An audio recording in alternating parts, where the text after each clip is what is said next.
For the first time in history, the G20 has come to African soil, and Johannesburg has done more than host a meeting of leaders. It staged a reckoning over who shapes global growth and how. Over 2 days, presidents and prime ministers arrived with competing priorities and, in many cases, competing urgencies. The question on everyone's mind was simple: can this summit turn words about solidarity into concrete action for the world's most vulnerable?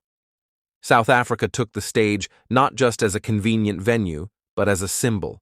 Johannesburg, an economic hub with deep inequalities, was chosen to put Africa's challenges and potential at the center of a global conversation. That symbolism guided the agenda: debt sustainability, disaster resilience, energy access and just transitions, food security, industrialization, and the architecture of global finance. The social summit and engagement groups filled halls across the city, a reminder that this moment was meant to amplify grassroots voices as much as statecraft. In the run-up to the leaders' talks, the atmosphere was tense. A diplomatic row over attendance, and the United States' decision to limit participation to a formal envoy cast a long shadow. Yet the summit went ahead, and by its close, the leaders agreed a package of declarations that put African priorities squarely on the G20 table. The leaders' declaration affirms a commitment to solidarity, sustainable growth, and multilateral cooperation, and it lays out a sweeping set of deliverables, from disaster risk financing and debt transparency to scaling renewable power and new mechanisms for infrastructure and critical minerals, all designed to leave no one behind. What did that agreement actually mean on the ground?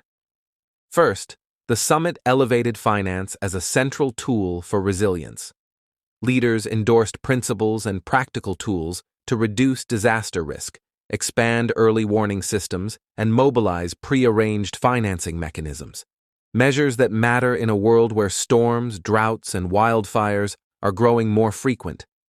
They reinforced commitments to support low- and middle-income countries facing debt vulnerabilities, endorsed steps to strengthen the common framework for debt treatment, and called for greater debt transparency and innovative swaps where appropriate. These are not instant fixes, but they create a pathway to free fiscal space for health, education, and climate adaptation. Energy and industrial policy received similarly concrete attention. The declaration backs efforts to triple renewable capacity and double energy efficiency gains, while promoting just and inclusive transitions that recognize energy access as a development imperative in Africa. The summit launched voluntary initiatives, from clean cooking infrastructure to the Mission 300 platform aimed at connecting 300 million people to electricity by 2030, reflecting a balance between climate ambition and immediate human needs. Leaders also adopted a critical minerals framework to encourage sustainable value chains, local beneficiation, and investment in responsible mining that can underpin industrialization rather than being a source of raw extraction dependency.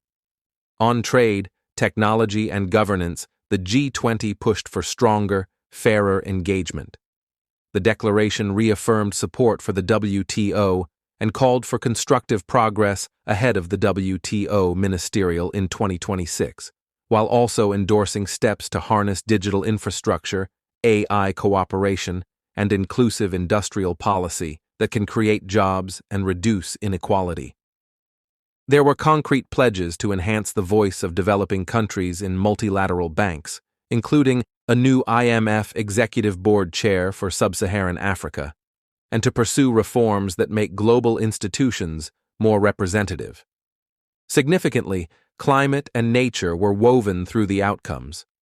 The leaders welcomed recent UN climate processes and committed to scale up finance, aiming to move from billions to trillions, and to align financial flows with the goals of the Paris Agreement. Forest protection, biodiversity, and land restoration feature prominently, as did pledges to mobilize new finance for forests and to support nature-based solutions, steps that matter deeply for Africa's ecosystems and global climate stability. So what should viewers and businesses watch next? First, implementation. Declarations are only as powerful as the money, instruments, and monitoring that follow. Watch the operationalization of the Finance Track Africa Engagement Framework and the Ubuntu Legacy Initiative for Cross-Border Infrastructure. Follow commitments to debt treatments, SDR channeling, and MDB capital reforms, and track how private finance is de-risked and mobilized for African projects. For companies and investors, opportunities will arise in renewable energy, critical minerals value chains, digital infrastructure, and resilient agriculture. But success depends on predictable policy, transparent procurement, and real local partnership. The summit closed with the host's final remarks. As gavel of this G20 Summit formally closes this summit, Johannesburg achieved something important.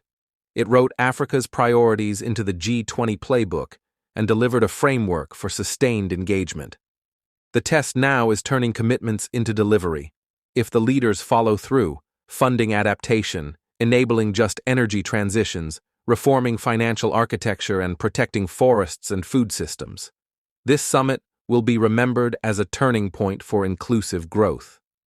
If they do not, the declarations will become another box of good intentions. For more on what the Johannesburg agreements mean for your community, your business, and the global economy, subscribe and follow our deeper briefings. The G20's move to Africa was not just an event, it was an invitation. The next step is action.